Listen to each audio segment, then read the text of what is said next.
Gunung Ciremai di Kabupaten Kuningan merupakan gunung tertinggi di Jawa Barat, meliputi 3 wilayah kabupaten, yaitu Kabupaten Kuningan, Cirebon, dan Majalengka. Selain memiliki pesona alam yang indah, Gunung Ciremai pun banyak memiliki cerita-cerita misteri. Salah satunya yaitu legenda Nini Pelet.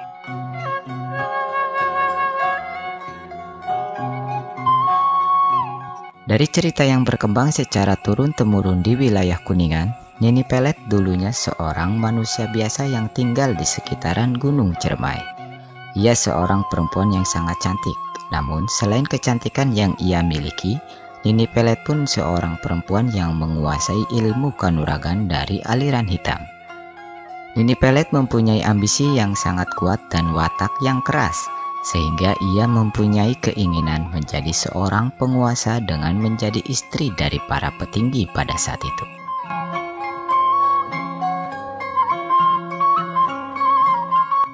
Nini Pelet menjadikan Gunung Ciremai sebagai tempat petapaan atau singgasana. Ia mendapatkan banyak ilmu kanuragan dan ilmu pelet dari sesosok makhluk halus yang berada di sana. Berjalannya waktu, Nini Pelet pun semakin hari semakin menua. Kecantikan yang selama ini dia bangga-banggakan perlahan mulai memudar. Karena ambisinya yang tidak ingin menjadi tua alias tetap awet muda, ia mencari cara untuk mewujudkan keinginannya itu. Sampai satu ketika, ia mendapatkan bisikan bahwa ia harus menyempurnakan ilmunya dengan menggabungkan dari salah satu ilmu yang terdapat dalam kitab mantra asmara. Salah satu ajian dari kitab mantra asmara yang dicari oleh Nini Pelet yaitu ajian jaran goyang.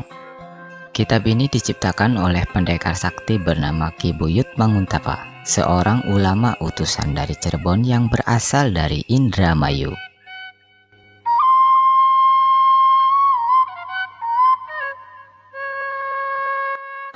Dengan ilmu dan siasat Nini Pelet, akhirnya ia berhasil mendapatkan kitab mantra asmara dari tangan Ki Buyut Tapa. Setelah ia mempelajari ajian jaran goyang dan berhasil menguasai ilmu tersebut, ia menggabungkan ajian jaran goyang dengan ilmu hitam yang ia miliki, dengan maksud menyempurnakan keilmuan yang ia kuasai, dan akhirnya Nini Pelet pun berhasil menjadikan ajian jaran goyang menjadi ilmu pelet yang sangat hebat. Ketika itu Nini Pelet sudah terlihat sangat tua, usianya sudah lebih dari 100 tahun. Namun setelah membaca ajian jaran goyang, ia bisa berubah bentuk seketika menjadi terlihat sangat muda dan menarik, layaknya seorang gadis. Banyak pria muda kepincut kepadanya, padahal pria-pria itu hanya sebagai tumbal kecantikannya saja. Setelah Nini Pelet puas mempermainkannya, mereka dihabisi. Nyawa para pria itu hanya sebagai tumbal atau sarana untuk membuat dirinya tetap awet muda. Mengetahui kitab mantra asmara ciptaannya direbut dan disalahgunakan oleh Nini Pelet, Ki Buyut Manguntapa lalu mengutus salah seorang muridnya yang bernama Restu Singgi untuk merebut kembali kitab pusaka itu dari tangan Nini Pelet. Tapi sebelumnya, Restu Singgi telah dibekali banyak ilmu kanuragan dan pusaka sakti oleh Ki Buyut Manguntapa, mengingat untuk menghadapi Nini Pelet tidaklah mudah.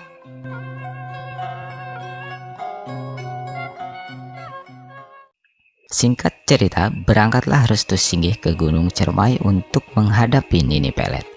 Namun sebelum mencapai puncak, Restu Singgi sudah dihadang oleh seekor macan kumbang jejadian peliharaan Nini Pelet.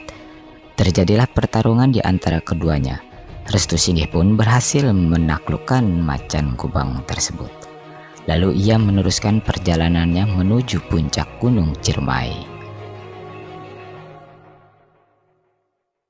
Sesampainya di puncak, bertemulah ia dengan Nini Pelet. Nini Pelet yang sebelumnya sudah mengetahui kedatangan murid dari Ki Buyut Manguntapa itu, ia sudah bersiap-siap. Nini Pelet pun mengeluarkan ajian jaran goyang andalannya, dengan maksud untuk menggoda Restu Singgi agar takluk kepadanya. Namun, ketika Restu Singgi hampir terpengaruh dengan ajian tersebut, datanglah bantuan dari Ki Buyut Manguntapa dan Mbah Kuwu Sangkan dari jarak jauh melalui gaib. Seketika ia pun tersadar.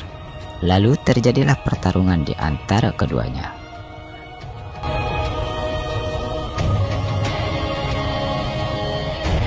Pertempuran itu pun berlangsung sangat dahsyat. Keduanya saling mengeluarkan ilmu-ilmu kanuragan yang dimiliki.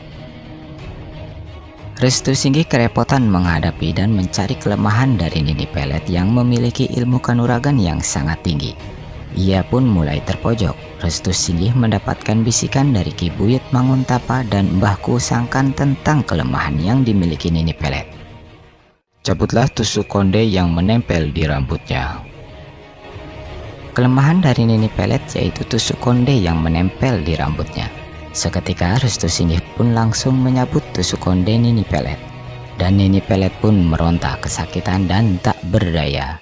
Ia pun kalah di tangan Restu Singgi dan akhirnya kitab mantra asmara pun berhasil direbut kembali. Namun kesaktian Nini Pelet dengan ajian jaran goyangnya tetap melekat pada dirinya. Karena itulah ilmu ajian jaran goyang akhirnya terbagi menjadi dua golongan. Golongan hitam berasal dari Nini Pelet dan golongan putih bersumber dari ajaran Ki Buyut Manguntapa. Setelah kekalahan itu, Nini Pelet memilih untuk tetap berada di Gunung Ciremai. Ia bersemayam dan menjadi salah satu penunggu kawasan Gunung Ciremai. Cerita Nini Pelet ini merupakan cerita masyarakat yang tersebar di wilayah Kuningan khususnya. Untuk kebenarannya perlu dikaji lebih mendalam. Namun hingga saat ini banyak mitos yang mengaitkan keberadaan Nini Pelet di kawasan Gunung Ciremai. Bahkan ada beberapa dan banyak orang yang tertarik dan berminat untuk mencari dan mempelajari ilmu pelet ajian jarang goyang Nini Pelet dengan mendatangi dan bertapa di Gunung Ciremai.